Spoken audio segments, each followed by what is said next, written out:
Greetings and welcome to another edition of the Red Pill Diaries.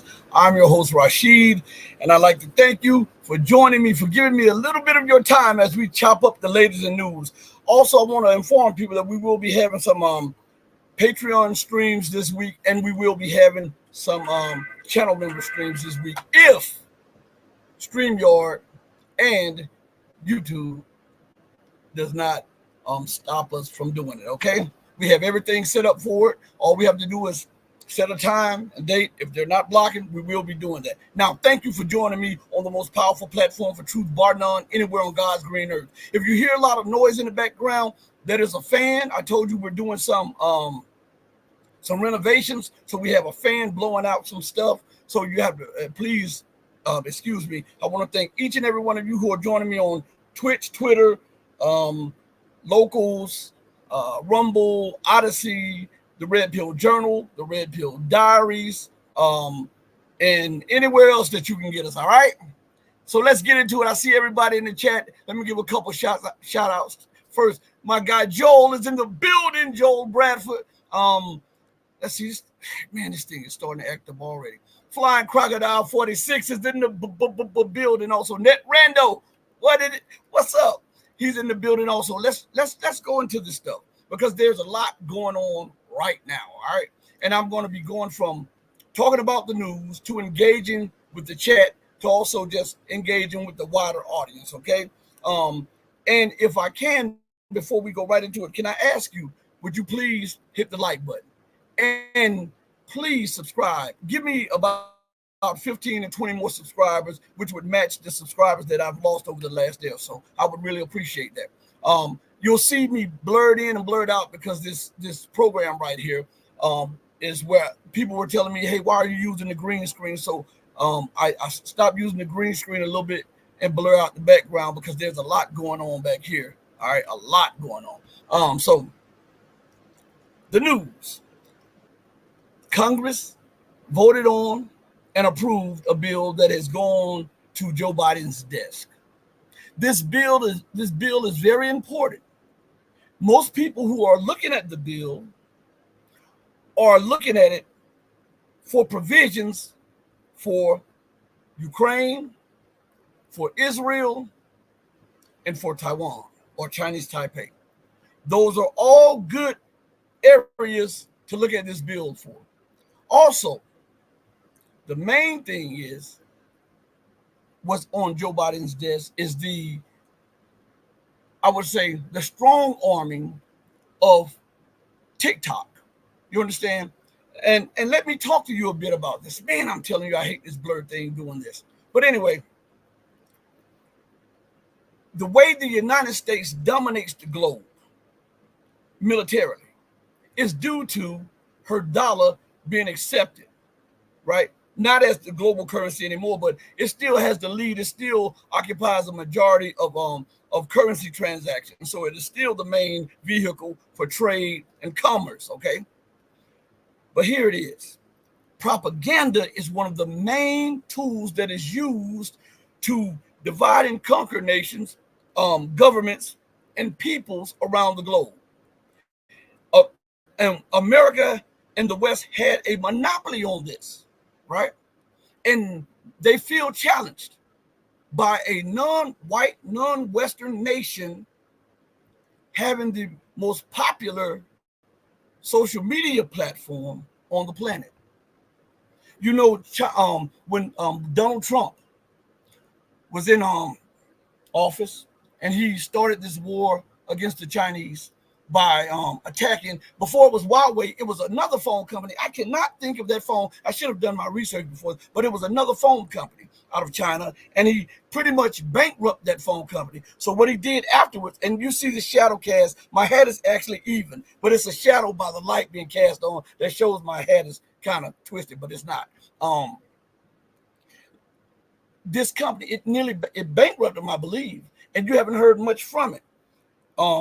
And then he went and tried to blackmail the Chinese on TikTok about TikTok. And he wanted concessions trade-wise to not go against or to not wage war against economic war against TikTok. the Chinese weren't going for it, so then they pushed forward this economic war against the Chinese. And one of the main reasons for this is because of that. Remember the report, the Pentagon report I told you, where they said that they had between 12 months to 18 months, something like that, 6 to 18 months or something like that. I can't remember the exact number of months to challenge China's rise. Because even though all of the war game scenarios showed that the United States would lose a war and lose it even more quickly each time around. And the only way the United States did not become quickly overcome and defeated is because when they employed advanced weaponry that they don't have, weapons that are not even on the drawing board. And when they came to the conclusion that, hey, man, maybe if we can stoke tensions, maybe if we can divide people, maybe if we can undercut stability in the Asia Pacific, we can undermine the rise of China. And so you saw this flurry of U.S. leaders, U.S. emissaries go to Asia. You even saw Yellen and Blinken over in China multiple times and in Asia multiple times. And now you're seeing Blinken over in China. But before he left, what did he say? Blinken said he would demand that China cease aiding Russia and cease doing trade. Do you understand the magnitude of what this man is saying? I'm asking you all because when you look at what he's saying and when you look at what is going on in the world today, you cannot help but see imperial hubris and some racism up in there. Now, I talk about this all the time, and I haven't lost my focus on the main point of this build, which is after TikTok. All of this is connected, okay? But the arrogance of the Western world. Think about this for a minute, okay? And I don't know what's going on. My internet says I have excellent internet service. I have a backup internet service going on, and yet my screen is freezing in my dashboard. So if I'm still here, somebody put up a thumbs up, but I'm gonna talk because it'll record anyhow, because it's still recording on my end. And if I'm cut off, I'll just re-release it. You know, it is what it is. But I want you to think about this. The UK, France, Belgium, the US, Germany, Sweden, and all of these Western nations have openly and even boastfully stated that they will continue to arm Ukraine. As a matter of fact, before I even go further, I'm going to play those two clips I played before. And this will be right in line with us talking about the arrogance and racism and hubris of American leaders and Western leaders, okay? It's okay for the U.S. and its allies to openly brag about and even boast about supplying Ukraine with modern weapons to fight Russia, to attack Russia, to rebuff Russia.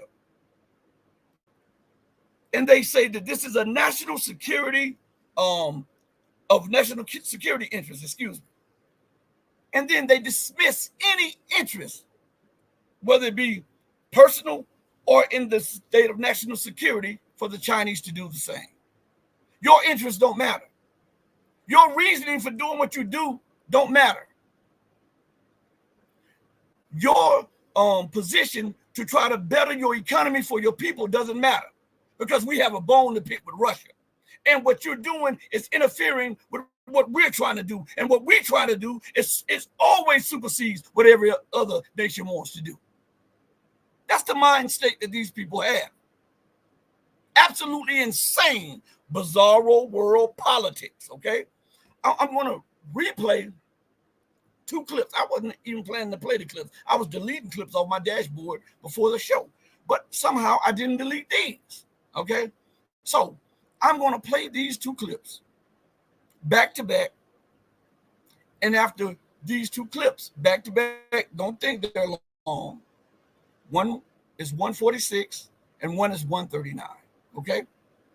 And then once you get this in your head, I want you to think about how outrageous it is for Blinken to be in China demanding that the Chinese ignore their own national security and the will of the people, 1.45 billion people, so that America can exercise global hegemony. Have you lost your flipping mind?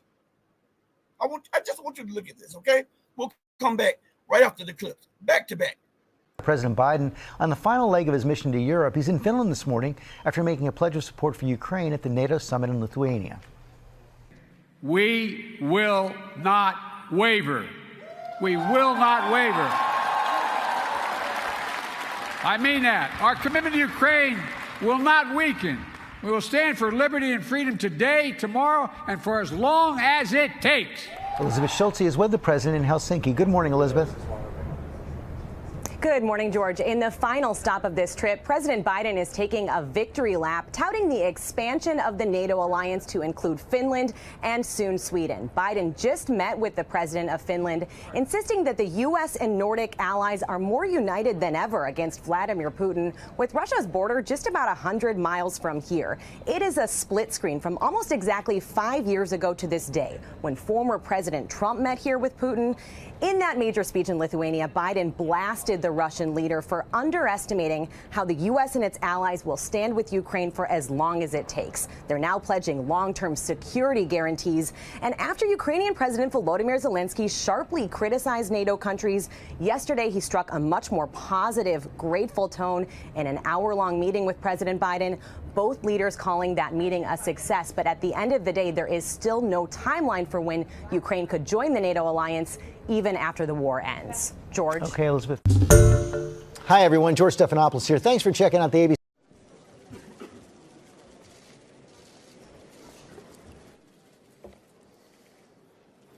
So today, leaders have endorsed NATO's new strategic concept. It makes clear that Russia poses the most significant and direct threat to our security.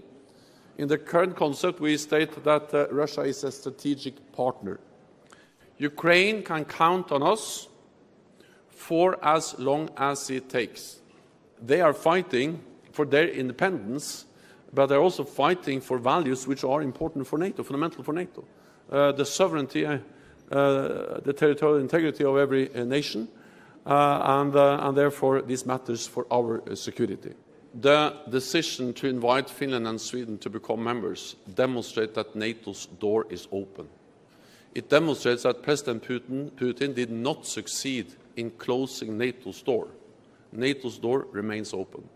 Allies are also investing more in modern capabilities, contributing more to NATO deployments and exercises, and we have agreed to increase NATO's common funding.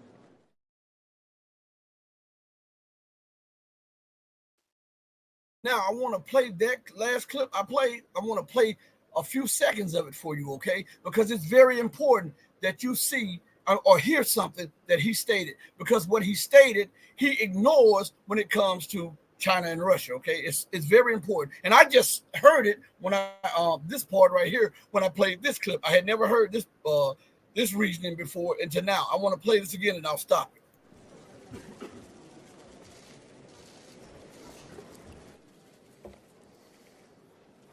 So today, leaders have endorsed NATO's new strategic concept. It makes clear that Russia poses the most significant and direct threat to our security.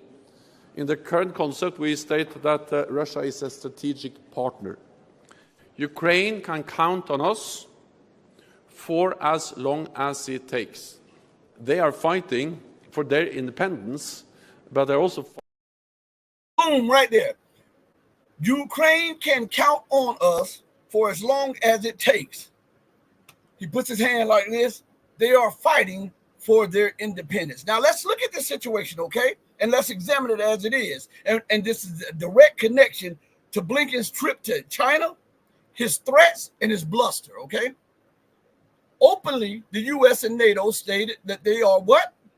Going to stand with Ukraine as long as it takes. They're going to continue to finance. They're going to continue to arm it, even as they look back within their own domestic borders and things are collapsing and declining at a massive rate.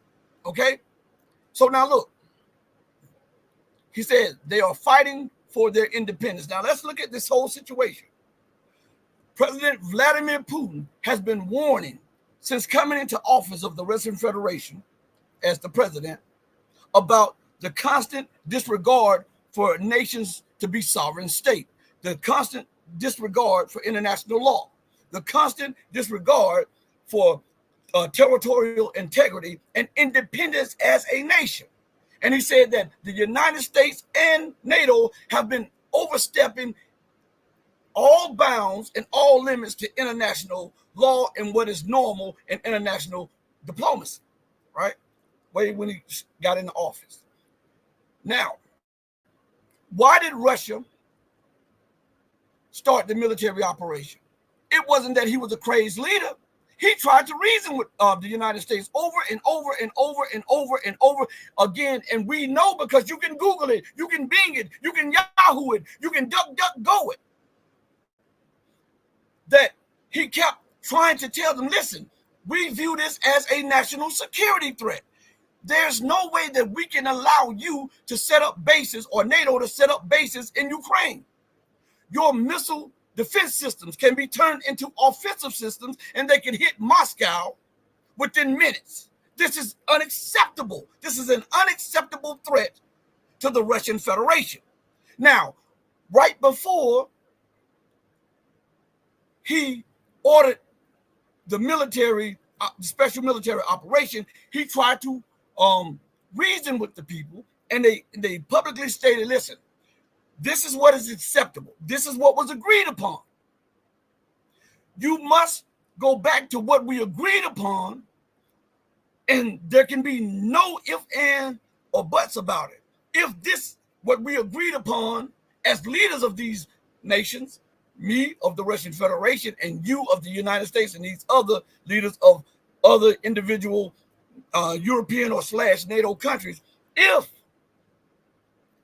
you do not do this, then you will tie our hands.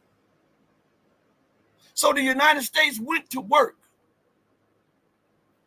arming and training Ukraine, removing all semblance of Russian culture in Ukraine, making with the propaganda, making Ukrainians hate the connection between Ukrainians and Russians. Don't they do that all the time? Didn't they do that with the blacks that they stole and brought over to America and disconnected them from Africa?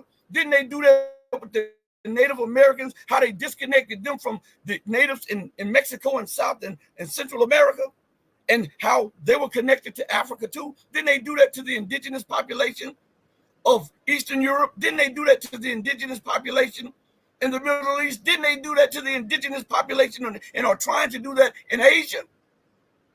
We see a pattern here of divide and conquer. Okay? Let's make no mistakes about it. We call an ace an ace and a spade a spade. If it doesn't matter. Obama was in office, he's black. Joe Biden is in office, he's white. Trump was in office, he's white. It doesn't matter the shade, the purpose, or the color.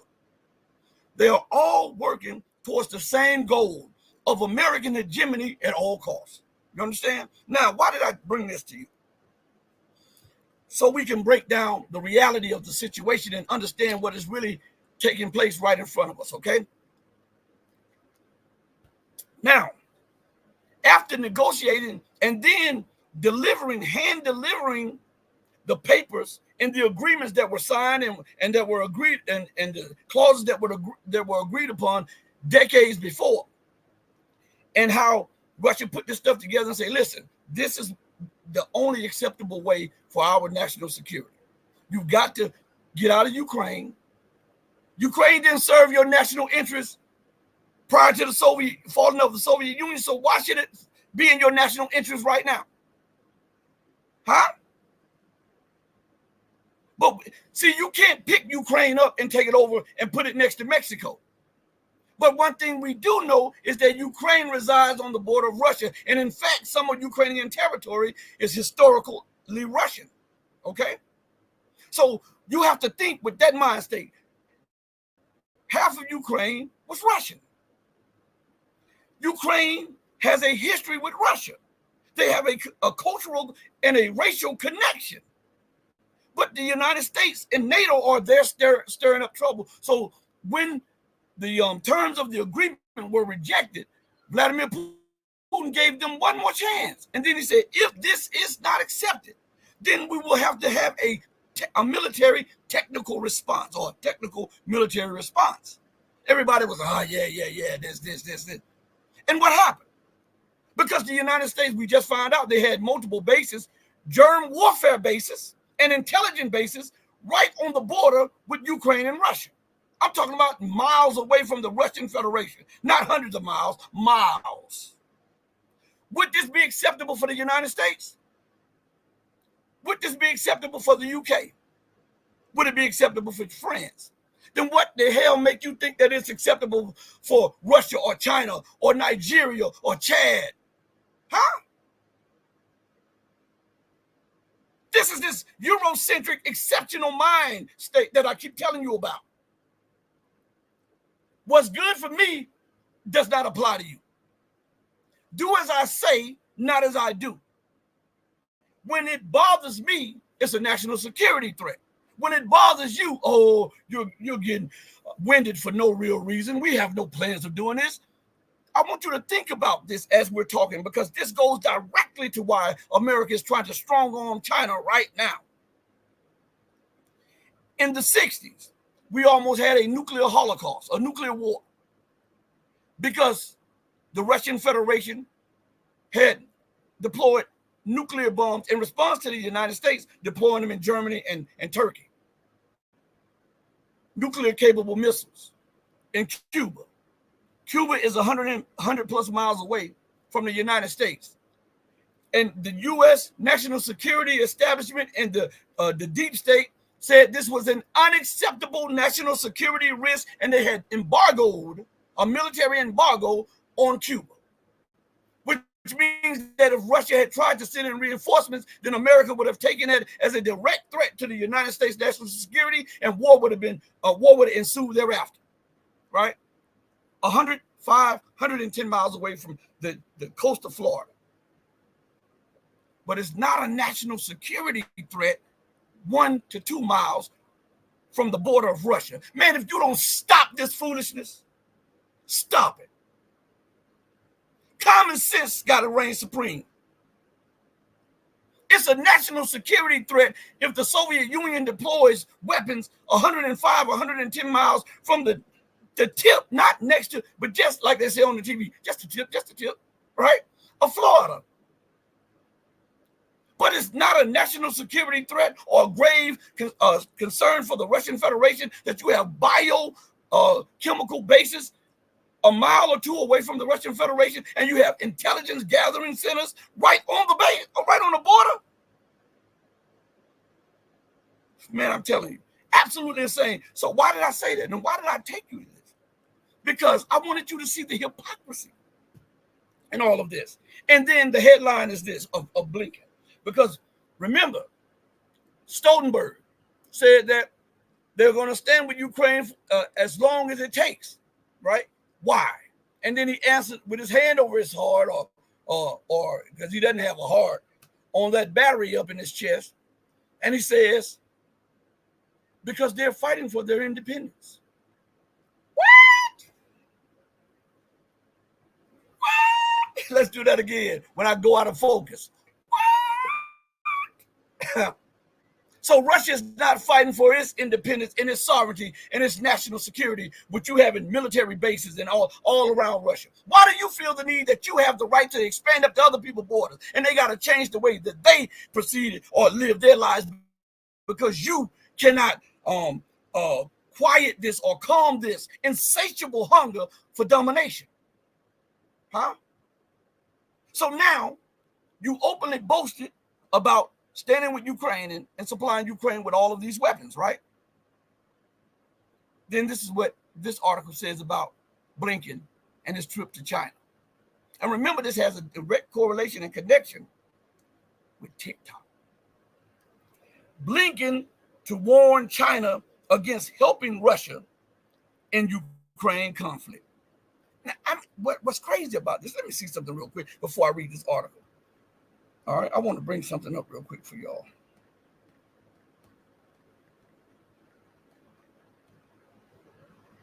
All right.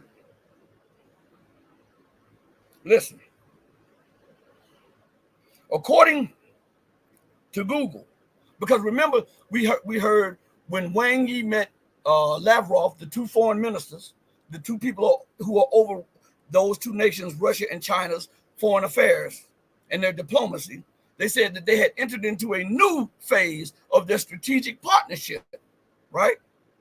And they said that it was more than a military alliance. Okay? According to Google, what is the meaning of strategic partnership? Strategic partnerships are relationships between two entities, most commonly two companies, but can be two nations, with overlapping or complementary products or services that aim to achieve a mutually beneficial result. Strategic partnerships are also commonly referred to as an alliance or joint venture. Now stop right there. What did all of the EU and NATO leaders say about Russia when Russia said, hey, you can't do this? What did they say? Russia has no say or veto on NATO's policies, right? Why? Because NATO, the alliance, those individual nations which comprise of the terrorist organization called NATO, are in a strategic partnership or an alliance, right? So they disregard what Russia is saying because it is not a part of the alliance and it is not in partnership with the US and NATO. Now, I said that for a reason, okay? Let's go back to Mr. Blinken. The headline is this: Blinken to warn China against helping Russia in Ukraine conflict. Well, Russia and Z has already told us about their friendship, their partnership being more than just a strategic partnership. It is more than just an ordinary or average alliance. Their interests are converging in many areas in ways unlike anything that we've seen before. But the US and NATO have a right to arm each other, finance each other, and not let Russia or any other nation have a veto on their policies. But China and Russia don't. Huh? I'm asking. You just heard the definition. Now let's go into the article. The top U.S. diplomat plans to threaten Beijing over weapons-related exports. Now, what's crazy about this is, for a second, let's forget we're talking about nations, okay? For 1 second, and let's look beyond nations and just view Blinken as the United States as a person, okay? Now,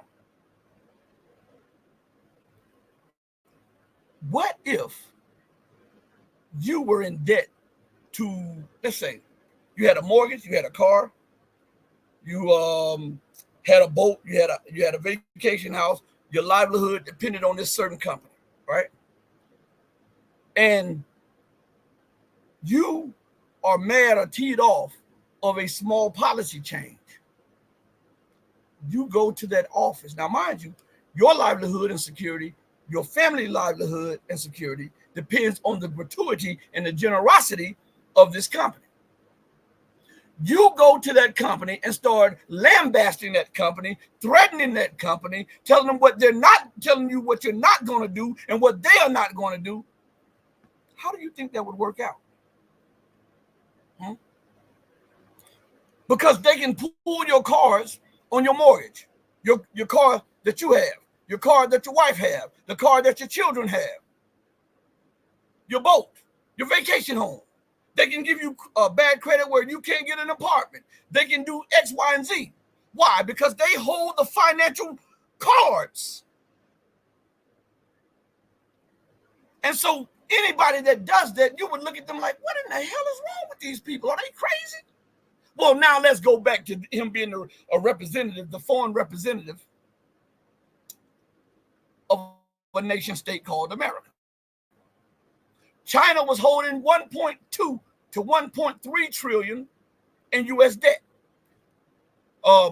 Janet Yellen, who was the Fed chair, who now resides as the Secretary of the Treasury, you see the revolving doors here, went over there to plead with China. She tried to give this strong persona. But behind closed doors, she was begging them to buy more debt. Production, this overproduction. Says who? When has anybody been mad that products were cheap? When has anybody been mad when you go into the store? And I'm just throwing out some, because I just see an ad say Doritos up here. All right. And the Doritos, because the company is pumping them out so much, Doritos go from $7 a bag to $1 a bag. And you go mad. What is the Dorito company doing? They're oversupplying Doritos. No, you're the beneficiary of that oversupply. So you look crazy going against that, right? That's what Janet Yellen looked. She looked insane, but she is insane. Now we see Mr. Blinken saying that he would threaten. Oh, man, I tell you what. China is your largest supplier of all goods. Remember, we go through this all the time. Between 92 and 95% of all goods on U.S. store shelves, regardless if it's Target, Walmart, or whatever, come from China or a subsidiary of China. That means that your shipping industry, forget the $1.3 trillion in debt that they had. And let us not forget that every month, every quarter, the U.S. is in a trade deficit with the Chinese. You understand? So now that's bad. But look at this. If 93 to 95% of all goods on the store shelves are a product of Chinese manufacturing and the trade between China and the United States, that means your banks rely on China. And I'm going to tell you how. That means your trucking companies rely on China. That means your shipping companies rely on China. That means your how you ship stuff via train relies on China. That means your cargo shipping, plain wise, is very reliant on China. Why? Because of the cheap goods, which means that there's a bigger profit for corporations, which means that they can take this to their shareholders and say, hey, you've made a profit, which is the objective of Western companies, is to make as much profit as they can at the expense of everybody. Right? So now look, you go over there and you threaten them. Threaten them with what? Oh, there will be sanctions on your energy sector. We're going to sanction your solar section. Why? Why are you doing that? You're getting panels for pennies on the dollar. Well, we see that even though we are making out like bandits, we don't want this to help your economy. But at the same time now, look, we're not trying to stop your rise. And we don't want any unfair advantages. We just don't want you to dominate the solar sector. Then you look at Elon Musk. His company has been hemorrhaging right now. It has been bleeding left and right because of that Chinese technology and the Chinese EVs. So now they have directed their ire at the Chinese solar sector. And remember when they went at Huawei to try to break Huawei, and there was another company, I forget what it was, Exo or Zo or Zio or whatever. But the company had risen so high that it was rivaling.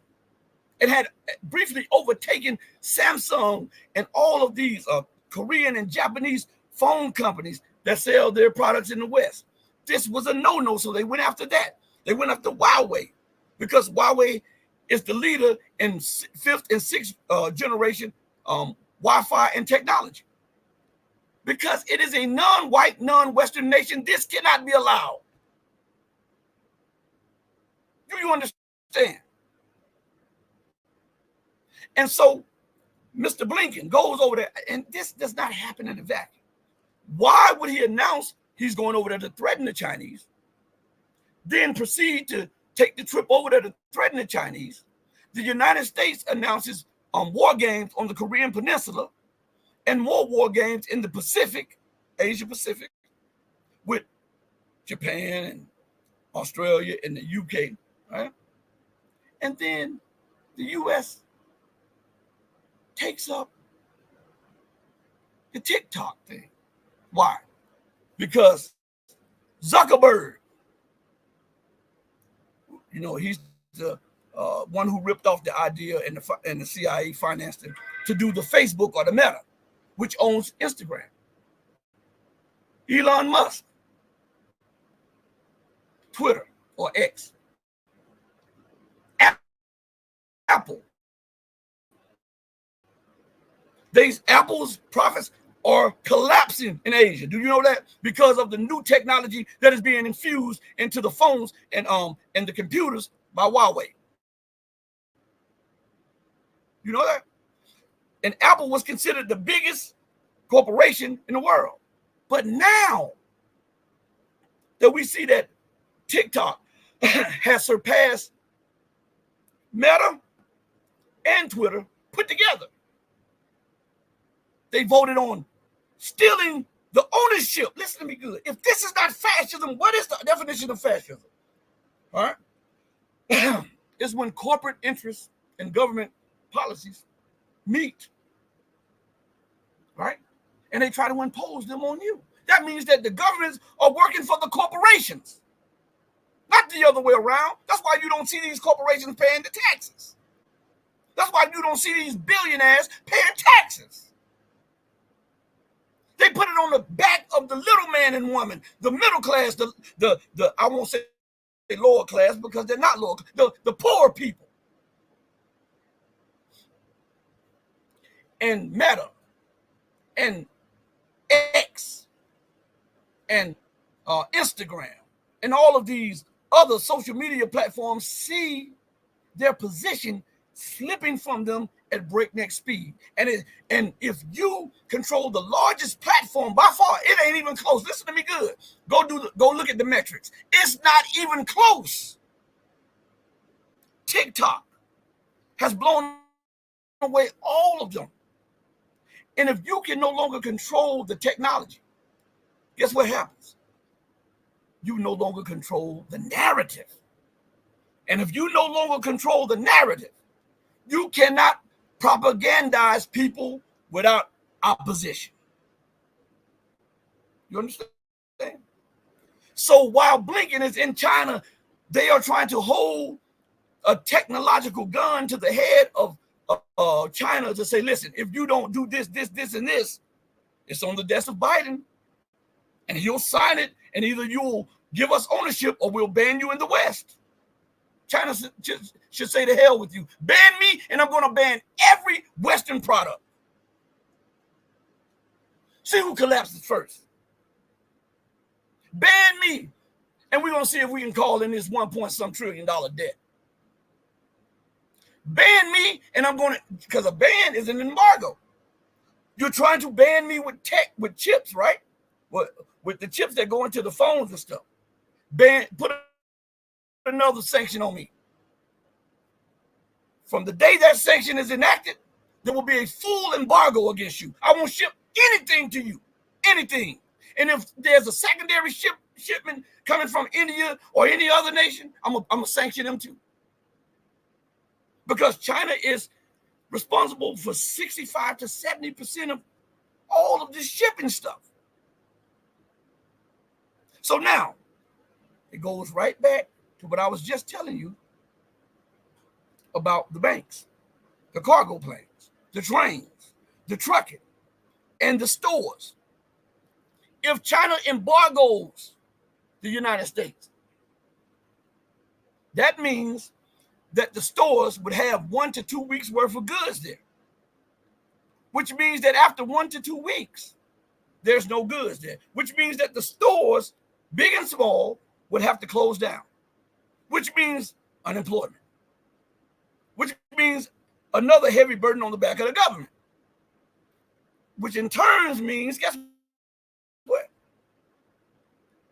That the trucking companies, the trains, and the cargo planes would have to shut down because they would have no product to ship to the stores, which means that the ports that receive the goods from China would have to shut down, more unemployment. Now, how does this affect the banks? Well, the banks lend out money, expecting to make a return. Well, if the trucks have no cargo to ship, they make no money, which means that they can't pay the loan that they got from you. If the planes have no cargo to ship, they can't pay the loan back. They can't buy the gas they need, which means that they'll have to shut down, which means high employment, which means another knife in the heart of U.S. imperialism. If the trains have no cargo to ship, they sit idle. They can't pay the loan back. This means that the financial sector would go belly up because there would be massive defaults and bankruptcies. China should make this clear when Blinken sits on the opposite side of that table. And they should be very mindful of what they're doing and be tactful about it. Say, look, Mr. Blinken, before we can go any further, there's something we think that we should make clear to you. You are not the nation that you were 20 or 30 years ago. And guess what? Neither are we. So your threats, leave them out at the door. Or guess what will happen? We will escort you to the door and we'll tell you to do what you have to do because we'll do what we have to do. And we'll see how that works out. And now, if you look, they have articles coming out. I was looking at a Wall Street Journal article. As a matter of fact, before I finish reading this article, I want to tell you the headline of that Wall Street Journal article. Where is it at? I pushed it to the side just for you guys. Okay, the headline of it is this. Man, I'm telling you, these people are full of more like the people that, because both of my sides of the family are really from Alabama. But listen, like they used to say in the country, these people are full of more than a Christmas turkey before you clean it. For real. The title of the article, you can Google this. China's economy is failing, U.S. Indo-Pacific commander says. Now, let's look at that. Let's give him a little credit. And I'll go to the chat shortly. Hold on. Let's give him a little credit and say, well, he's speaking from a position of knowing. He has the knowledge of this. Okay. What is the first law of nature? I'm asking.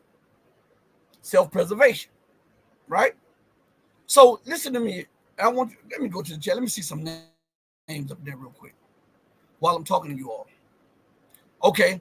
I see Ping 1 in there. That's the first one I saw. Okay, Ping 1. Now,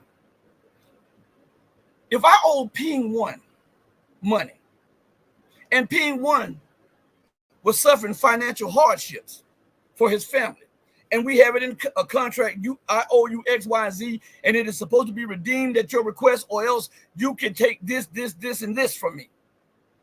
And I go to Ping 1, and I'm telling everybody, hey man, Ping 1 is collapsing. All the while, I'm living good and free off his gratuity and his I would say benevolence, right? I got cars, I got homes, I got all these mortgages off the gratuity of Ping 1. Then I tell everybody Ping 1 is about to collapse. I'm pretty sure, using common sense, that Ping 1 would call in the debt before he hits rock bottom. and his family doesn't have a home to stay in, and his family doesn't have transportation, and his family doesn't have food, Ping One will call in the debt, right? So let's just give a little credence to what this commander of the Indo-Pacific says. China's economy is failing. Evidently, you're failing more. You have to borrow the 1.2, 1.3 trillion from to stay afloat. And if China's economy is falling, why would you even be bragging about that smile? When 95% of your goods come from China. So if they go belly up, guess what happens? The knock-on effect. You go belly up too. So this is absolutely insanity. But nobody ever breaks this down and tell you like it is. Huh? Because they want to preserve this aura of American invincibility, American exceptionalism, American prosperity. And in reality, we're looking at the setting of the sun on the American empire. That's real. So let's go back to this article here. Blinken. And it says, the first paragraph goes like this. U.S. Secretary of State Antony Blinken intends to warn Chinese officials of consequences for exporting materials to Russia with potential military applications when he travels to Beijing on Wednesday, which is today, right? Okay. What's wrong with that statement? It says to warn, right? That means he is telling them that if you do X, Y, and Z, there's impending danger that the United States would do X, Y, and Z. Now, is China threatening the United States economy? No. Is China threatening the United States politically? No. Are they doing it militarily? No. They're actually saying, listen, we all can have a win-win situation. We want to trade. We produce these products. You want these products. We can give them to you on credit. But you got to dial down this arrogance and this hubris. But when has America ever dialed down the arrogance and the hubris? Huh? So it goes and says this. Blinken, who is scheduled to make stops in Beijing and Shanghai during a 3-day trip to the People's Republic of China, plans to meet with Foreign Minister Wang Yi. He will reiterate deep concerns regarding the PRC's support for Russia's defense industrial base. Yes, I'm telling you, these people are out of their mind. When they do it, it's cool. But if you do it to me, or you do it to somebody I designate as an ally, or designate as a national security interest, then that's a bad thing. That's a provocation. So shipping ATACMS to Ukraine that can travel into Russia's borders, that's no threat. That's no national security threat, right? That's not of deep concern. Repositioning 60% of your military to the Asia Pacific to prevent China's breakout capacity. And then on the one hand, claiming that you recognize the one China, and at the other hand, deploying Marines to Chinese Taipei, and then pushing them to provoke the Chinese mainland. That's not something that's a national security threat or something that we should be worried about. But China trading with its more than strategic partner, Russia is. Man, stop this foolishness. I know some of you guys, when you listen to this, and then you say, you know what, that's absolutely right. I know you got to shake your head and say, man, these people are lunatics. Right? But let's go a little further. And I see the chat. I'll get into some of that if it doesn't skip. God dang it. Okay, I'll get into it in a second. It says, at issue are China's exports of machine tools, microelectronics, optics, and other products that could be used to make weapons amid the conflict in Ukraine. U.S. Treasury Secretary Janet Yellen issued a similar warning when she visited China earlier this month. Did I tell you that? Don't think that this stuff is happening in a void. So let's reread that part of that paragraph, okay? Because when you reread it and then you think about it, you say these people are absolutely crazy. It says it says at issue, right? Meaning at the heart or the central part of the worry for the West is this: China's exports of machine tools, microelectronics, optics, and other products that could be used to make weapons amid the conflict in Ukraine. Now, if we examine that, it says that issue that, but it might, not that it is, it could be used. Could. If ifs was fifths, we'd all be drunk. So, at issue are China's exports. There's no issue with European and U.S. exports of warplanes, missiles, right? Artillery, tanks, armored vehicles, radars, real-time intelligence from satellite. That's not of any concern. But what is of concern is China's export of machine tools, microelectronics, optics, and other products that could be. Could. So what they're doing, they're projecting. And think about the hypocrisy of this. We can do it, but you can't. And I want you to think about the lunacy of this. He's going there to set an ultimatum with the Chinese, who holds all this U.S. debt, with the Chinese, who's America's largest trade partner, with the Chinese, who's America's largest lender, with the Chinese, who supplies 95%, 93 to 95% of the goods on the store shelf. So you are going into the meeting holding a 22 at China's head, while all of the people in the room on the Chinese side have Iskander missiles aimed at you. Let's see how that works out. Let's see how that works out. All right.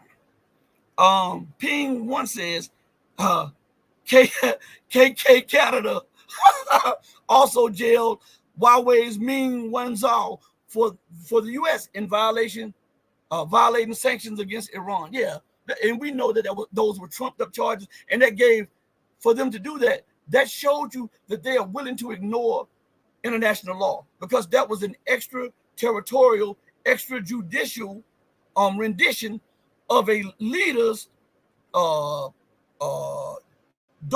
and a corporate head of a company on trumped up charges by the United States.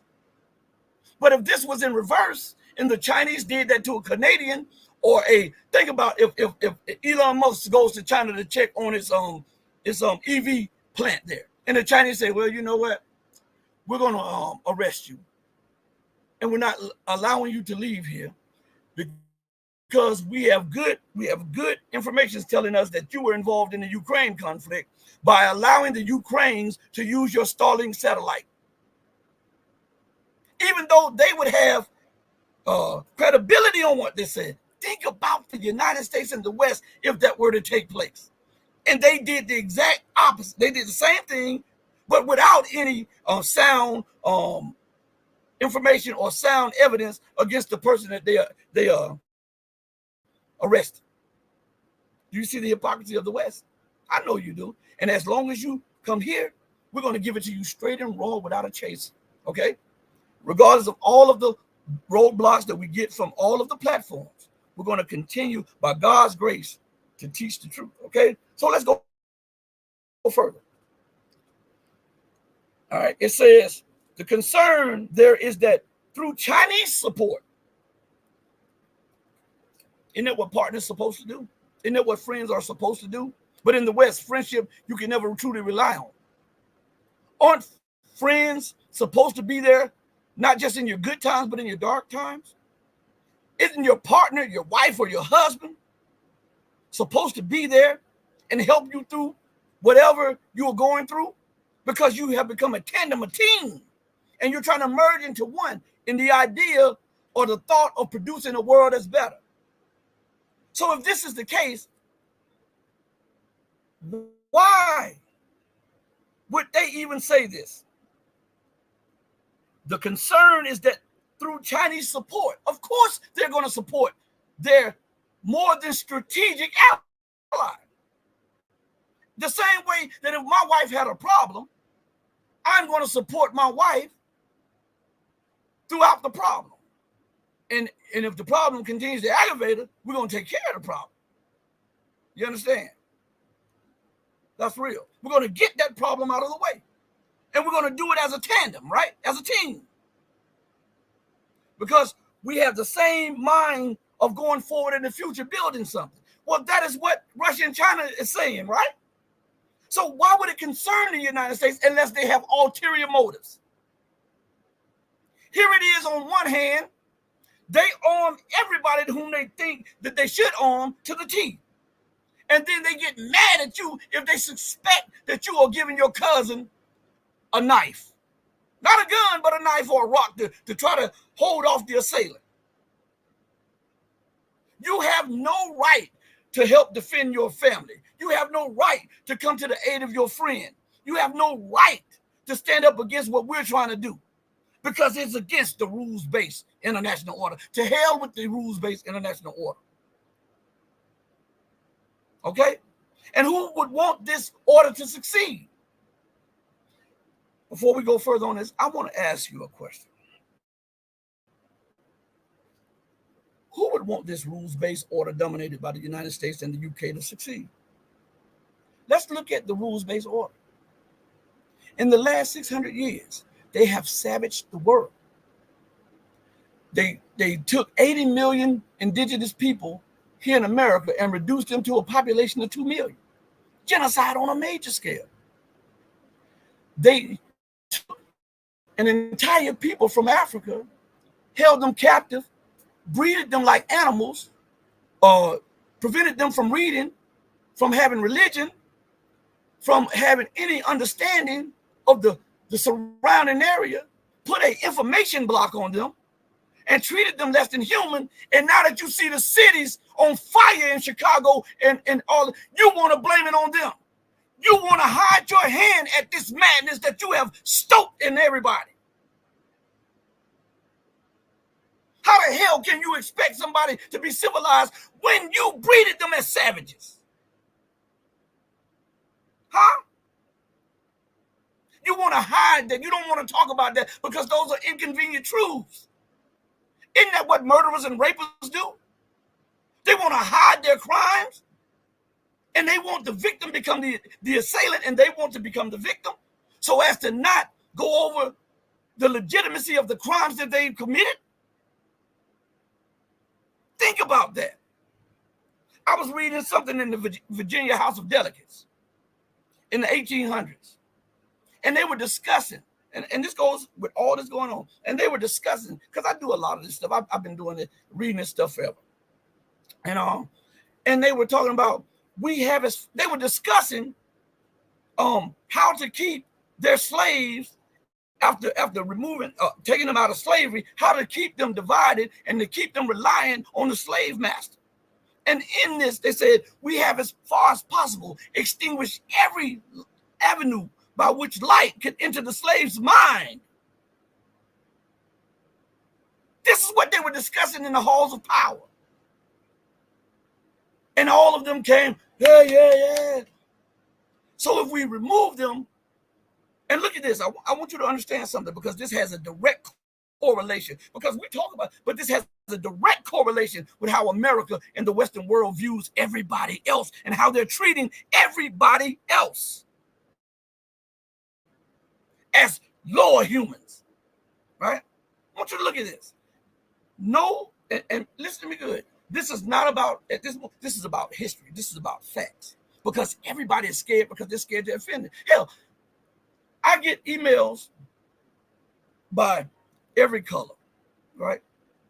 And I get, as a matter of fact, I got some text messages and some messages from non-black people telling me to discuss these very issues, because it's needed to wake the people up so that they can organize and get this monkey of this government off the back of the people. All right. So listen. On the one hand, you breed a people. And I want you to understand just how brutal American history is. It ain't just in Gaza. It's not just in Afghanistan. Do you know that they have something called Juneteenth, which celebrates the ending of slavery, right? And they say that slavery started in 1619 or 1620, something like that. All right. But do you know they ripped out 64 years of history?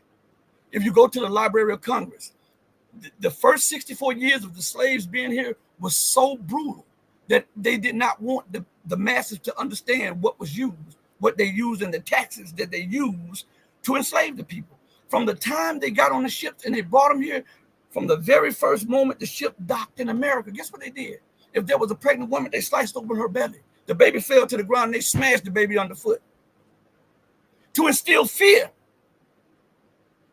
Then they would do something called buck breaking. Well, they would take the strongest and the biggest slave and they would rape him in front of everybody. A man would rape the man. The slave master would rape the man in front of him. And this psychological and physical and mental warfare went on for 300 plus years.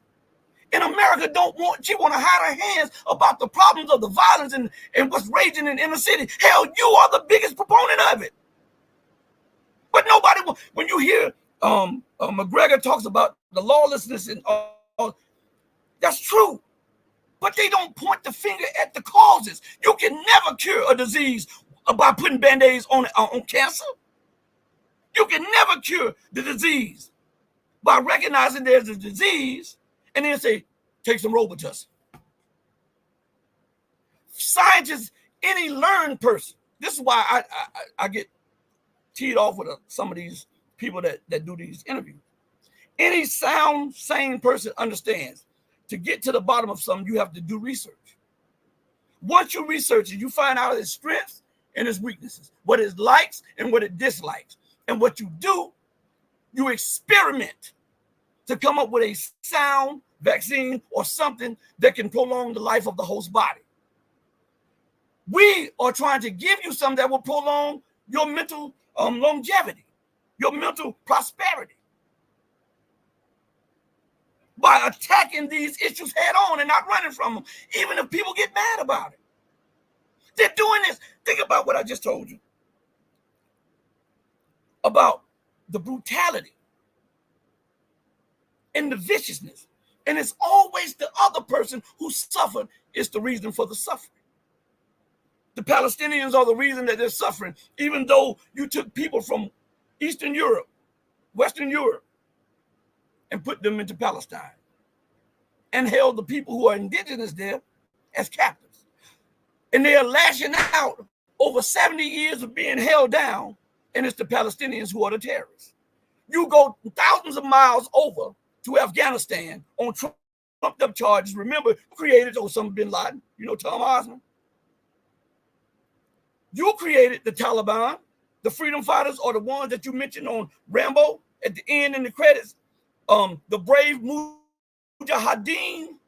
You're talking about the Taliban. The people don't know that that's what you're talking about, but we do. And then you scream about what they're doing. Look at what's going on in Arabia. You're talking about this Wahhabism when it was Britain, the United States, and France who made Wahhabism and even put these bandits called the House of Saud in power. Look at these fiefdoms and these sheikdoms and all of this all over the Middle East, these tyrants that the West says these are corrupt leaders. Well, guess who put them there and who helps to maintain them?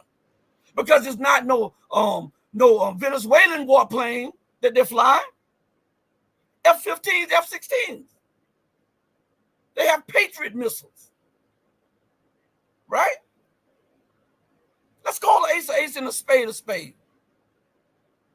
You look, and wherever they go, the victim becomes the aggressor. In Iraq, the people are still screaming about them coming out of there. And they'll go and bomb the legitimate forces of Iraq and then say this was in self-defense, even though the people say, get out of here. These insurgents, these people are indigenous to Iraq now. But they are the insurgents and the terrorists, and you travel thousands of miles away to force them into submission to your will, your way of life, your culture, and what you deem is necessary for their survival or their prosperity. You're doing it in Syria, stealing the wheat, stealing the corn, stealing the oil, stealing the gas, killing the people, dividing up the nation. And you say you're doing it to fight terror. But you don't have any ill intentions towards Russia as you continue to arm and supply weaponry of the most advanced kind of the Western world to Ukraine to fight its Russian neighbor and brother. Russia is the aggressor, though. Man, I tell you what, y'all don't stop this foolishness. Let's go further. I have to tell you these things because nobody else does. They act like they're scared to talk to you guys. Listen, if we can have a relationship built on honesty, built on truth, and respect of views and persons, we don't need to communicate. Because if you can't have that, then you're not civilized.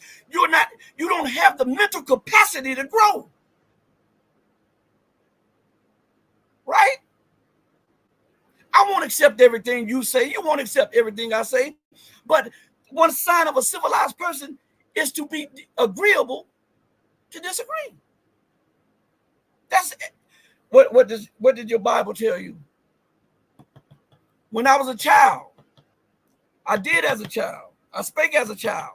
But now that I am no longer a child, I put away those childish things, right? That means growth mentally and spiritually. You understand? It's more important than political growth. It's more important than financial growth. Because every day you got to deal with you. Other people don't have to, but you, I don't care where you turn. I don't care where you go. I don't care where you sleep. I don't care where you work. Every day you have to deal with you. And the best way to deal with you is to be honest with you. Because if you're honest with yourself, guess what happens? It breaks open a door, breaks open a wall, and then you can be more forthcoming and honest with other people. You understand? Man, I'm telling you, these people today, they're built different. Maybe they needed to grow up when I came up, when my grandmother would beat the brakes off of you when you were off the chain or whatever. Or when the parents, you were in grown people's conversation and your parents would knock you in your head or something like that. Maybe they need that. Because it seems like even the most rational person in appearance becomes irrational when you feed them facts that are in opposition to the falsehood that they've held dear to them in their head and in their hearts. All right? So D.G. Ter says, Asia leading humanity into the future. It says, it is too late anyway. There is 83% of non-Westerner world population thing. Oh, yeah. The demographics. And this is what's driving them mad too. The demographics. The non-Western world no longer has the monopoly on finance, politics, and even military. And for centuries, they've enjoyed that hegemony. Whether it was passed from Spain to France, from Belgium to the UK, England at the time, or Britain at the time, to the United States. They've had that and they've enjoyed that luxury, an unfair playing field. And this is outrageous to them because they cannot fathom a world outside of their scope of governance. They cannot fathom a better world of justice and equality and a fair playing field. Because if it's a fair playing field, I might be able to outcompete you. If you don't have the luxury of the dollar or the pound or the euro, I may be able to outcompete you. I may be able to bring these ideas up here into reality. This is a no-no because that means that the corporations won't be dominating everything. They won't be in power like that. You understand? I hope you do. So let's go a little further.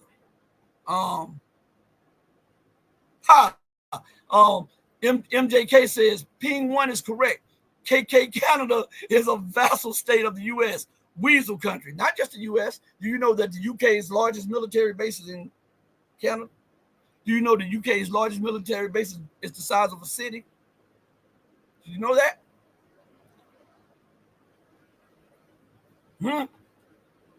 not just the U.S. You got to understand, the U.S., the U.K., the U.S., Canada, Australia, New Zealand, all of these nations that were founded upon the blood of the indigenous population are traced right back to the UK. Okay. DG Tur says, yes, they can crash the U.S. economy, but want to siphon more wealth first. You know what? That could be it, but I have a different take on it, and your take could be right. But this is what I think. I think China is playing for time. I think that they are playing for time. Listen, as time goes on and moves forward, China becomes in a more advantageous position while America continues to decline, which means that if America continues to decline, guess what happens? So does the West, because America is the weight-bearing pillar of Western hegemony. You understand? So China is playing for time. Why do you think? Because some people made this, they used to ask this question: why won't China just sell off all of the debt? Well, we know that China is selling off some of the debt, but they used to say, if I was China, I would sell off all of that, because when the economy collapsed, they'll lose 1.2, 1.3, some even say $1.5 trillion. And I would evaluate what they were saying, and I was like, yeah, that's a good point of view. But then my mind is always working, and I said, well, put myself in China's stead. At the time, my military was not fully mature enough to win a war against America. I could hold them off and maybe rebuff them, but I could not go on the offensive and win a military confrontation.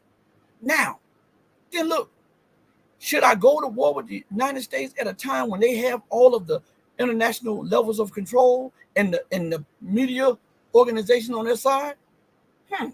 Maybe I should buy for time until I can undercut this, set up my own financial institutions that could bypass the dollar, even because the United States is now talking about sanctioning China and removing them off the SWIFT system. You know that, right? That's a big thing that they're trying to do now, because they say China and Russia are trying to lead a crusade against the West. That's their rationale for it. But insane people, they will rationalize anything. Yeah, I killed that person, but I killed him because they were drinking too much water.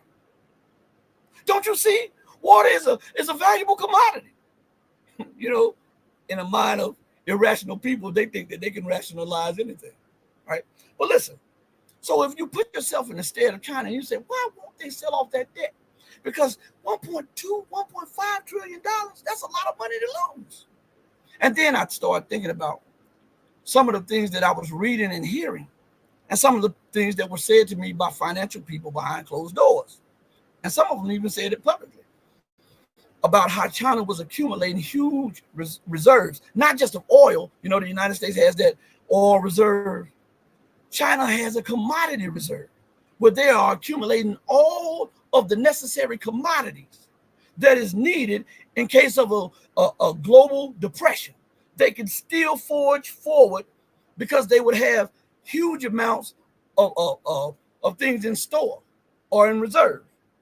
And I said, that would make sense. And then when the people were telling me, not only that, China is not just holding $1.3, $1.5 trillion. When they do investment in other countries, they are using those bonds to build up those railways, those trains, those airports and stuff. So on paper, it's 1.3, 1.5 trillion. But in reality, it's much, much less than that. And then when we look at it, we say, well, still, let's just say 700 billion. That's still a lot of money to lose. And that's why I believe that China has hedged itself against the law. They have already said, you know what? We're willing to lose that. To supplant the United States and get these crazy people out of control of global politics and finance, we're willing to sacrifice that $700 billion. And what they have done is invested heavily in buying gold and silver, platinum and palladium and all of this stuff that hedges against inflation, that hedges against a dollar default. China publicly states that they only have about 2,000 tons of gold. But Jim Rogers, Peter Schiff, and other pundits who who do research and who crunch the numbers say that China has, and this was a year or two ago, had roughly between 30 and 40,000 tons of gold. You understand? Russia has accumulated gold. Have you ever? I want you to understand. Let's look at the BRICS for a minute. Not just the nations that have joined the BRICS and the nations that are going to join the BRICS. Let's just look at the 5 members of BRICS. That's Brazil, Russia, India, China, and South Africa. What's important about that? Brazil has huge gold reserves, untapped gold mines. Russia has huge gold reserves and gold mines and other commodities. India has been accumulating massive amounts of gold. Now let's look at China, the largest importer, the largest miner, and the largest holder of gold, quote unquote. Do you know that the Chinese sell gold in their vending machines? Do you know that their citizens hold thousands upon thousands of tons of gold that can be called upon if needed, if the dollar collapsed and the savings that they had in the West evaporates? The citizens have the gold, and then the Chinese nation has huge reserves, and it's against the law for the gold that is mined to go out of China. So I believe all of this is a plan, and they're hedging all of their bets, and they have come up with a strategy that if America does this, we have a play for it. If America does this, we have a play for it. If America in the West does this, we have a play for it. Boom, boom, boom, boom, boom. They are dotting all of the I's and crossing all of the T's. This is what I see. Because if you look logically and you investigate just a little bit, this will add up to the Chinese and the BRICS nations and their allies, the global South, positioning themselves to take a loss when it comes to the dollar, the pound, and the euro, but coming out on the other side as the main powers due to their reserves of gold. Remember that the West no longer has those reserves of gold. They have been leasing gold and transferring gold from west to east to try to pay off debt. Matter of fact, you know, it's a clip I played on here before. We'll go to that real quick, okay? Everybody, thank you all for joining me. I really appreciate this. I really appreciate this as we talk about the U.S. and NATO and their insatiable hunger for war. So I believe, knowing that, I believe the Chinese are hedging themselves against the debt monster that will eventually just swallow whole the entire Western world. Because the EU is collapsing. What does the EU have? They don't have any commodities.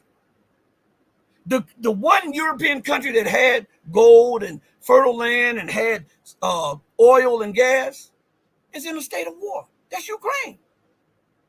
Well, Russia is No, Russia is not. Russia wants to be a European country, but the majority of Russia's landmass lies in Asia. That qualifies Russia as an Asian nation. You understand? Regardless to the leaders in Moscow saying it, they're European. They are not. That's why the West will not accept them. Even though they have white skin or some white skin, the West will not accept them. They call them orcs. They look at them and call them snow niggers. I'm not making this stuff up. Because they understand that Russia's future lies in the East. You understand? And that's why they have this insatiable appetite to wage war, weaken, then eventually balkanize Russia and seize its assets. You understand? So when we're viewing this thing, we have to view it in that mind, okay? View it in that mind. As a matter of fact, before we go to that clip, let me check. It says I have a message on here. Yeah, Flying Crocodile, you're absolutely right.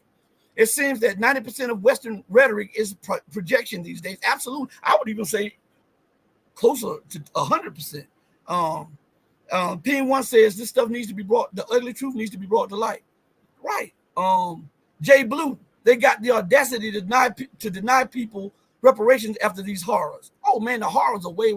Listen, I have black, brown, red, yellow, and white.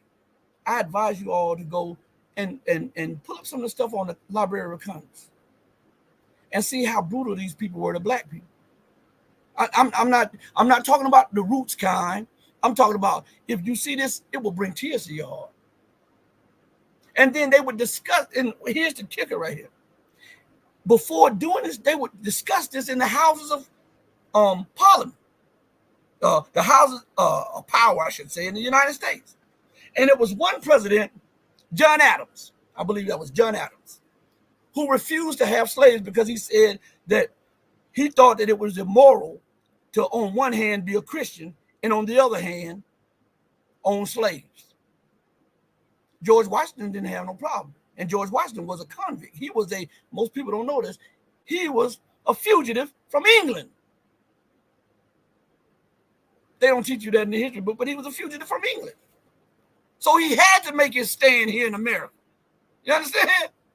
A lot of those people were fugitives.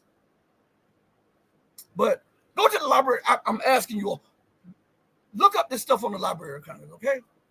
You'll see what I'm talking about. But let's go further. It says, and then you say, face it, they got where they are today because terror played a major role in their wealth. Terror was the major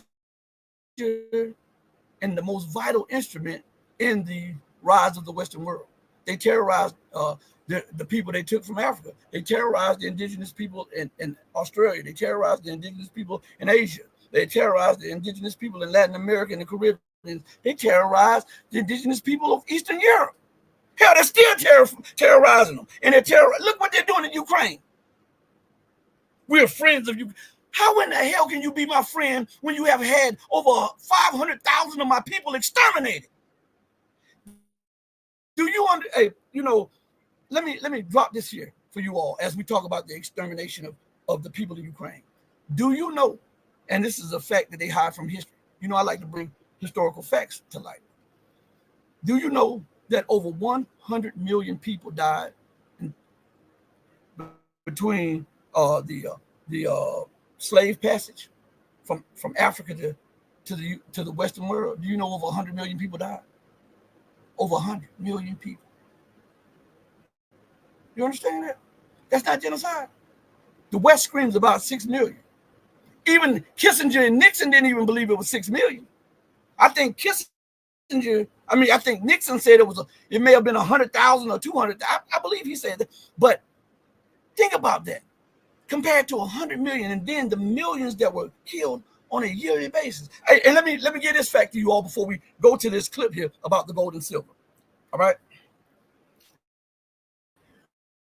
Do you know the term picnic? Right? Because I hear a lot of them say we're having a picnic. We're doing it. Do you know where that comes from? And the term barbecue. You know where that comes from? I want to lay this on everybody. I like I don't care. If you're watching, I want you to inform, because knowledge is power, especially if you can apply it. Picnic came from a term that white Americans had when they would go and pick out of a crowd of black people, and they would pick one, right? And it was shortened to picnic, but it was called pick a nigga. You know that? And when they would pick them on Sundays after they come from church, they would hang them and burn them. I'm not making this stuff up. Google this. They would hang them and burn them. They would pick them out. They wouldn't be doing anything. They would just pick one. That one right there. And they called it picnic. And that's why people would get dressed up. And they would have baskets, and they would eat, and they would celebrate the burning of or the lynching of that person. And when they burned them at the stake, they called it barbecue. No lie. Go look it up. So I like to empower you with these little facts here and stuff. And sometimes these are inconvenient, and they will make you kind of, like get mad, or sometimes they would make you uncomfortable when you hear these. But you have to accept facts, because if you deny facts, how can you progress in the future? Because falsehood can't progress. You look at the financial system and the political system of the West right now. It progressed so long as it was able to exploit people. And now that other poles of powers are rising, it is fast sinking. Why? Because it was built on a platform of exploitation, which means lies. Because the only way you can exploit somebody is to deceive and lie to them. Right? But had it been built on a respect of man and woman, a respect of God. I'm not talking about in words, I'm talking about respecting God and doing what's right. The system wouldn't collapse. There would be no need for a new system. You understand? So let's go a little further. It says the globalist incognito. What's up? The globalist cabal conquers countries by bribing its politicians. That's how they conquered America. Well, they conquered America through the sea. And then they bribed. They bribed the Native American. Well, the Native Americans pulled them out of the fire a few times when they were starving and they were suffering from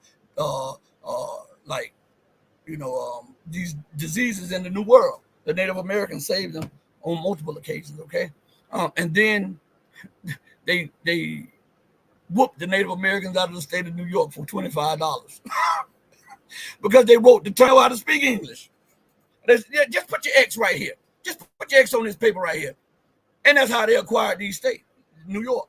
I think it was $25. It could have been $25 in some blankets or $35 in some blankets or something like that. Yeah. Flying Crocodile says China still has close to $2 trillion that it needs to offload before the U.S. economy crashes. I don't think it has $2 trillion. I was talking to a few people, and as a matter of fact, if you go to Global Times, it's one of the official newspapers of the Chinese government. I think recently, sometime this week, or it could have been last week, just Google it, it may come up. They were offloading debt, and I think the debt is down to like 700 billion. That's why I came up with the number 700 billion, because I was reading that article on the Global Times. And then I read another article on I forget the Iranian news service about that. But yeah, and then I did a South African, and yeah, they were saying numbers are like 700, 800 billion. So that's why I didn't pull that number out of the air. Okay. Let's see. Let's see.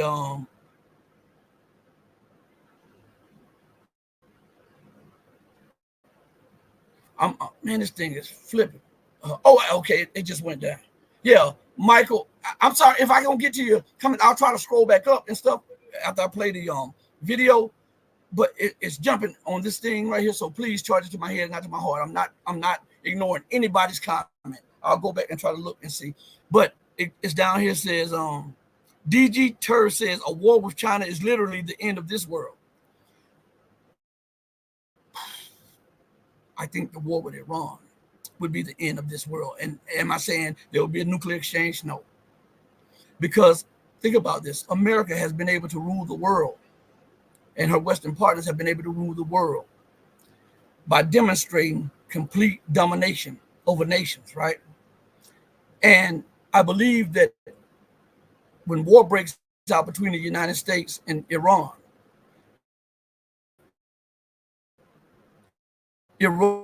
is going to give the U.S. and its allies everything that they can handle. And even if the United States come out the victor, she will come out nonetheless of the Middle East, because she will come out limping and not walking or running. And being a handicapped former hegemon, and then transitioning to take on a rising China, I think the start of the collapse of the Western world or the rules-based order is a war with Iran, because they want their weaknesses, their deficiencies, all of that will show. And we all know that America does not have the capital, the political or the financial capital, to then wage a war with Iran and then go headlong into a war with China. I'm not saying that they're not going to do this now, because I believe they're going to do this, and sanity reigns supreme. But they won't have that luxury after that war with Iran. because you'll see aircraft carrier groups sunk. This is not me saying it. These are estimated guesses from war planners of the West. And if you're seeing 1 or 2 aircraft carriers sunk, you're seeing all of the missile bases that America and the UK have over in the Middle East and North Africa bombed to smithereens. This will be such a blow to American prestige and hubris. And the military will be in a state of disarray as it positions to fight a rising global superpower. So I believe that it started with Iran, and then I think that it'll go regional. Let's see. Michael N says, gold vending machines. I'm sorry, everybody. I'm not putting all your comments up. I'm sorry. I was just reading them because it's something I want to get to. And I'm sorry for not doing this. It says gold vending machines. Wow. Yeah, the Chinese have gold vending machines. Yeah. You can get gold and silver out of the vending machines everywhere. You know, what they're doing, they're empowering their citizenry. Because think about this. If they buy this gold and silver on a daily basis, and they go home and they hold it as a hedge against the decline of the yuan or the collapse of the dollar. If we have a global depression, guess what? The government then can call on the citizens because they know who bought it, they know where they stand. They can call on the citizens to give the gold and silver to the government, and the government will pay them in a new currency or a stronger yuan backed by the very reserves that the citizens and the government has. You know, I think that's sound. I think that's smart. Incognito say the Genghis Khan's bastards talking about the United States.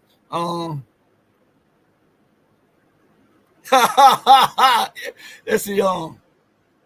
Yeah. Ping One says U.S. Congressman openly calling for Palestinian genocide. I'm gonna leave that comment. Matter of fact, I'm gonna put that comment on the screen. I'm gonna leave that up there because I want to address that after this clip. I want to go back to a clip about the gold that China has. This is 8 minutes. I played this on 3 occasions on the show, but this goes hand in hand with what I'm going to tell you. And I'm gonna play something about the U.S. debt before we get off the air. Man, we've been on here for a while. Let's see.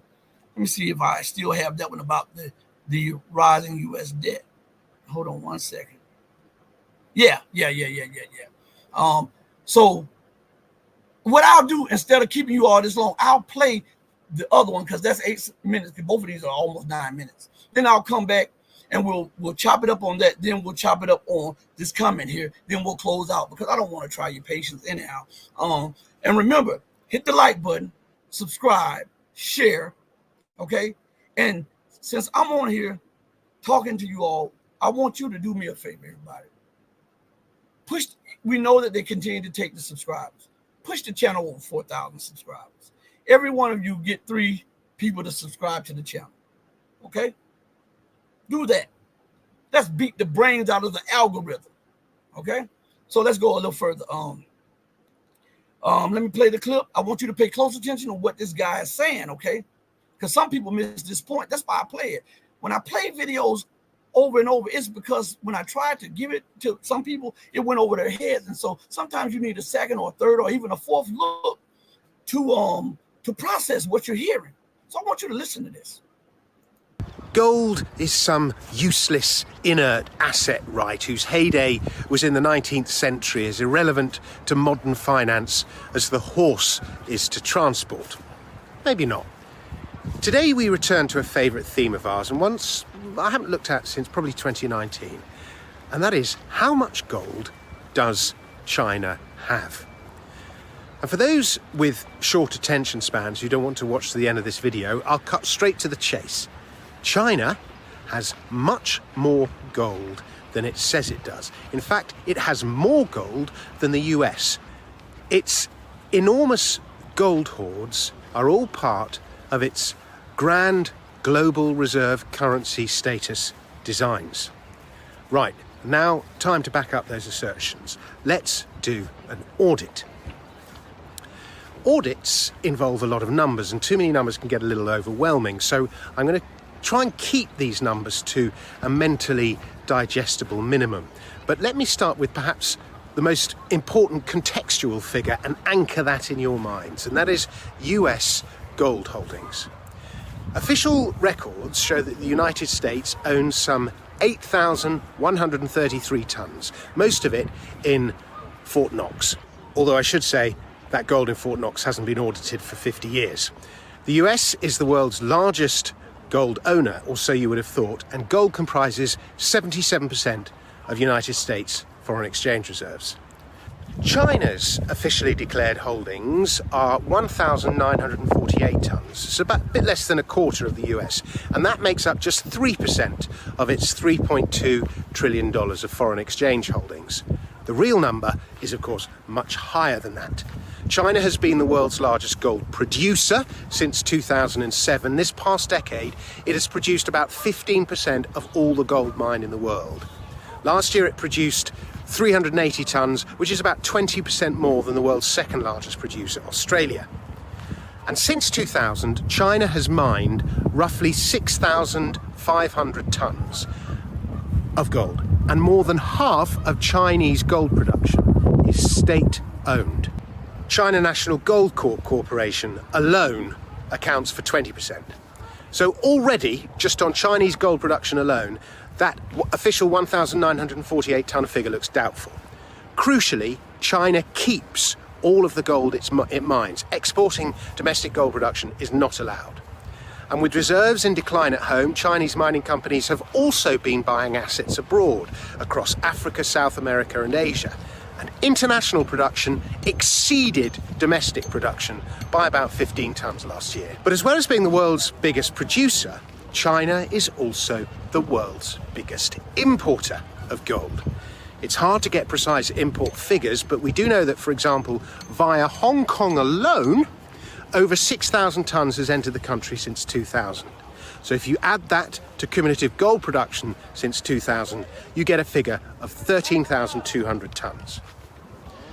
Whether imported, mined or recycled, most of the gold that enters China goes through the Shanghai Gold Exchange, the SGE, including the gold imported from Hong Kong. So SGE withdrawals, for which we do have numbers, can act as something of an approximation for demand, and it is possible to get numbers for SGE withdrawals. Since 2008, roughly 20,000 tonnes have been withdrawn from the SGE. Then we have to add in all the gold held in China, whether as bullion or jewellery, prior to 2000, and the World Gold Council estimates a figure of 2,500 tonnes in privately held jewellery. If you add domestic mining and official reserves, you arrive at a figure of about 4,000 tonnes. Now, Nick Laird of Gold Charts Are Us, one of the world's leading gold data experts, has cobbled it all together to produce this chart, which shows cumulative gold held in China to be around 28,911 tonnes. I've spoken to numerous analysts, Ross Norman, Bron Suchetsky, formerly of the Perth Mint, Koos Janssen, and they all arrive at similar estimates. In addition, there is gold entering China that is not accounted for by SGE withdrawals. Ross Norman points out that the People's Bank of China, the PBOC, likes to buy 12.5 kilo gold bars. They don't trade on the SGE. Also, the PBOC often uses dollars on exchanges in London, Dubai and Switzerland, while the SGE sells its gold in yuan. The army too owns gold and doesn't have to declare its purchases.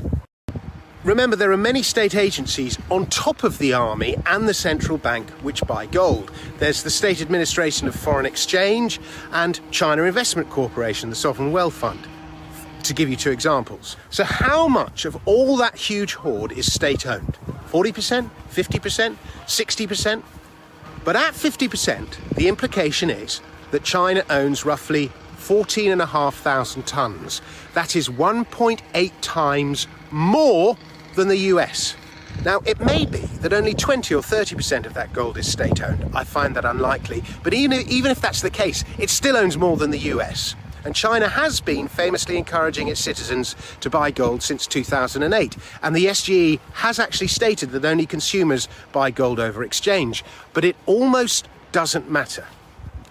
This encouragement to buy gold, as one of my readers resident in China reported to me, kicked off a frenzy of laundry as China's citizens rushed to exchange the hordes of hooky cash they'd built up. In his local bank in Shanghai, he said, in 2009, he was standing behind a Chinese bloke who was unlocking bundles of euros, US dollars, Singapore dollars, Swiss francs in exchange for 5-kilo gold bars across the counter. Gold ownership in China is registered, so the government knows how much its citizens have. But it's commonly thought that should Beijing invite private holders of gold to support a major government currency initiative by pledging their gold as a kind of war bond, then there would be a 99% pickup. The vast majority of Chinese trust their government, especially when it comes to returning China to the top of the world. And that means a considerable amount of extra gold can very quickly be mobilized to participate in whatever Beijing is planning. Chinese gold holders don't have the same mistrust of government held by Western gold bugs. The party's seen as a good housewife to the nation. But the disruption it would cause means there's no way China can declare such large official holdings, not yet anyway. There'd be an unwanted surge in both the yuan and the gold price. The government's $3.2 trillion of US dollar foreign exchange reserves would be devalued. And to declare that much gold would be a direct challenge to American supremacy, which China is, I don't think, yet ready for. Parity first, then supremacy. So for now, they follow Deng Xiaoping's doctrine of we must not shine too brightly until everything is ready. President Trump wrong-footed the Chinese, and that and COVID, the great accelerator, may have brought schedules forward. The Chinese president, Xi Jinping, is known as a man of destiny, and he may want the great ascension to happen on his watch. But backing its money, if only in part with gold, as empires on the rise are wont to do, would give China great credibility in a world awash with money printing. All right. So I want to address something before we talk about the Palestinian, and I want to also put a super chat up on the screen in just a second. But who was it? Dang, this thing is jumping. Hold on 1 second. I'm trying to find it. Michael N says, while I'm looking, he says, thank God for the Eastern world. You better believe it. Oh, Jay Blue. That's who it was. I'm Jay Blue. Let me share another fun fact with you, okay, for everybody who's listening, and then we're going to address this China stuff and this Palestinian stuff. Do you know there was a man called John Hawkins? In some record books, it's Hopkins, but his name was John Hawkins. But some records have him as John Hopkins. You know, that's why you got the John Hopkins University or medical center and all that stuff from him. This is the guy who went and lived in Africa for 20 years. And then after he lived in Africa, he promised the people, he said, listen, you can come over where I'm going and you can make more, 5, 10, 20 times what you're making here in gold. And so some of the first people who were shipped to the States or over here, they got on the boat called, and listen to me good, people don't get out of shape, bent out of shape. You can quickly find this stuff out to see if I'm telling you the truth or not, or I'm lying. Remember this, none of this comes from me now. This comes from history. So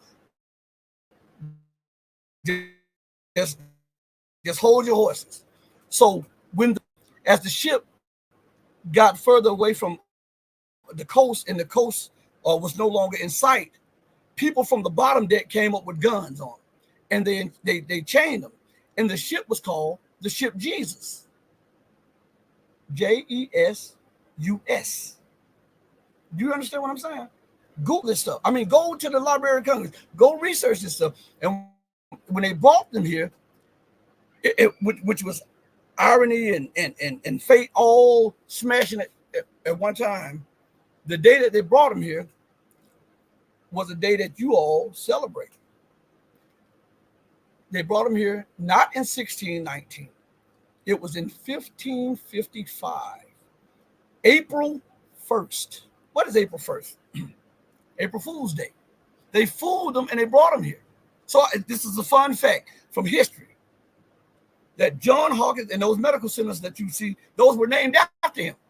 The first slave trader, John Hopkins, was named John Hawkins. Okay, but anyway, but some of the records through the years and through the decades and were changed to John Hopkins. Okay, now let's go to so Ping One says U.S. congressmen are openly calling for Palestinian genocide. When you said that, I Googled something. I just put in these words. You can do this.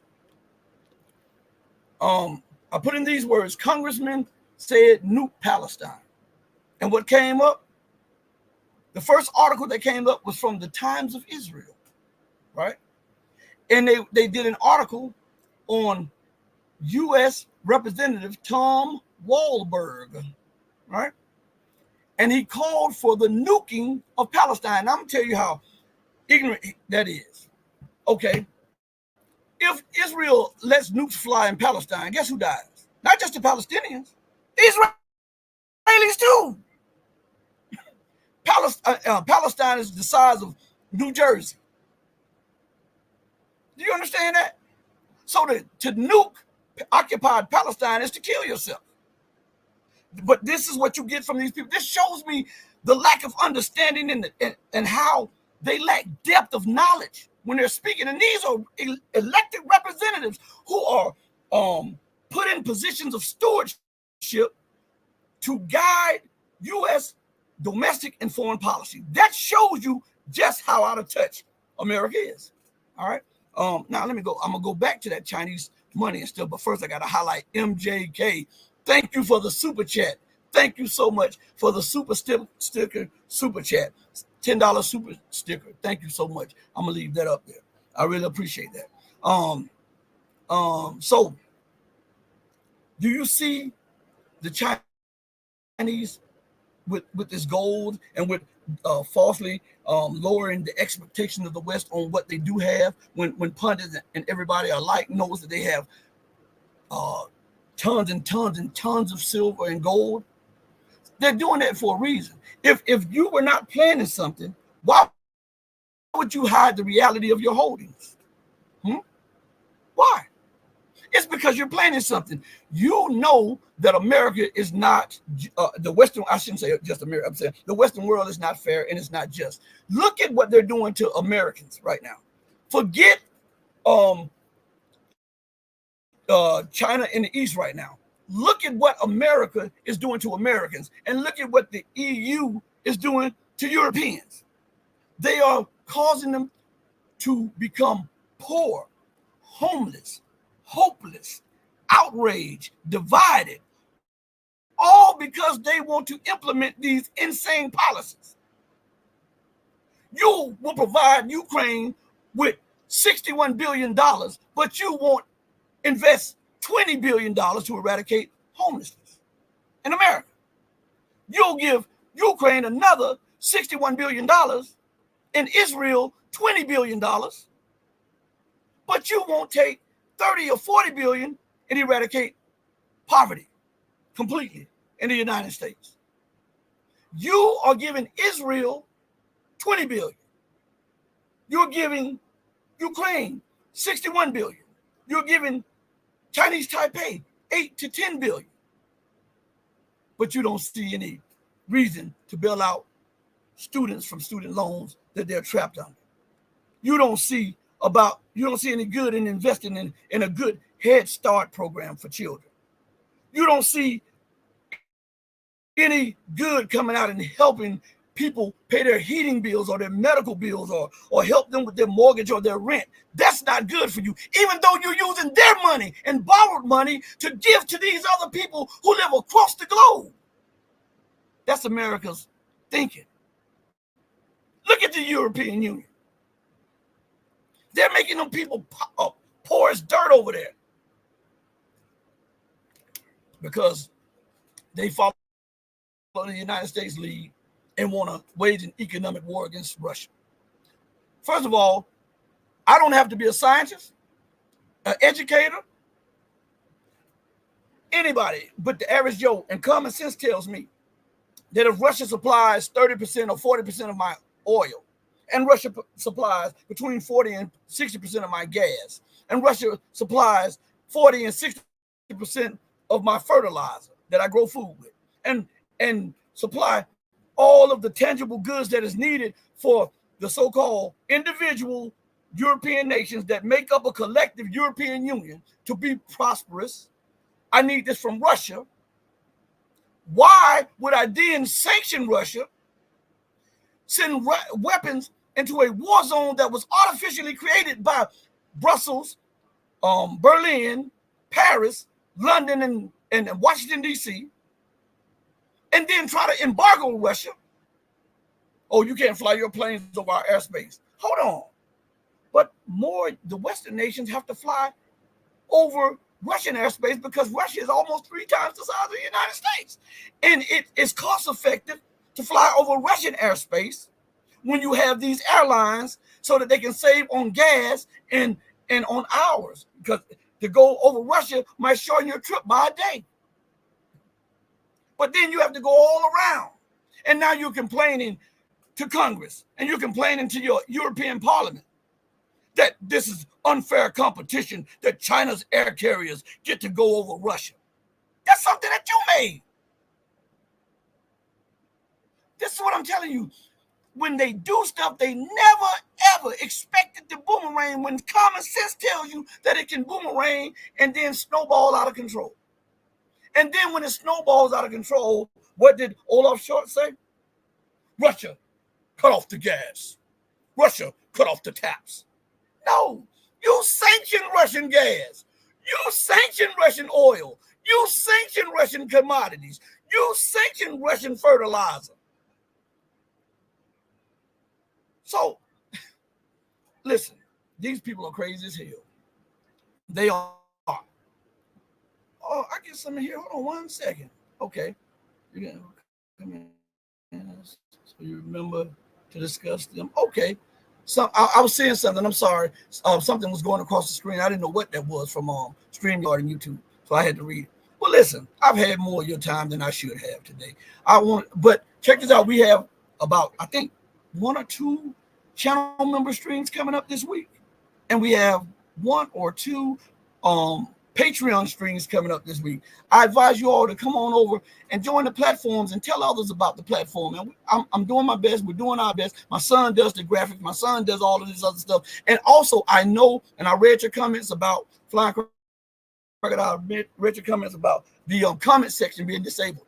I couldn't do it. I didn't know what to do. So I talked to my son, and my son said he would look at it after the show or whatever. I had no idea, because it was enabled by me. So if it was disabled, it wasn't by me. You know what I'm saying? Okay. All right. Now, what is going on here? They're free. Listen to me.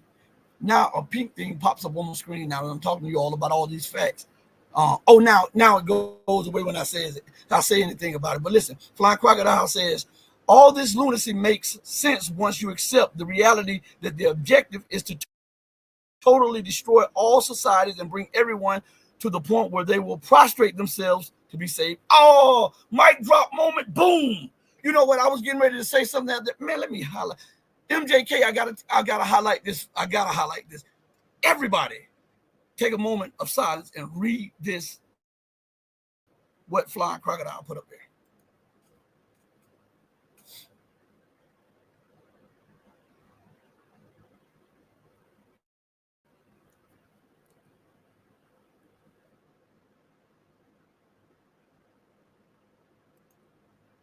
That's not a mic drop moment. I don't know what it is. And I don't think there's no better way to end the show than with something like that from you guys. It really shows me that you're informed, or you're getting informed. It shows me that you are not swallowing the spiked Kool-Aid that they're trying to make you drink.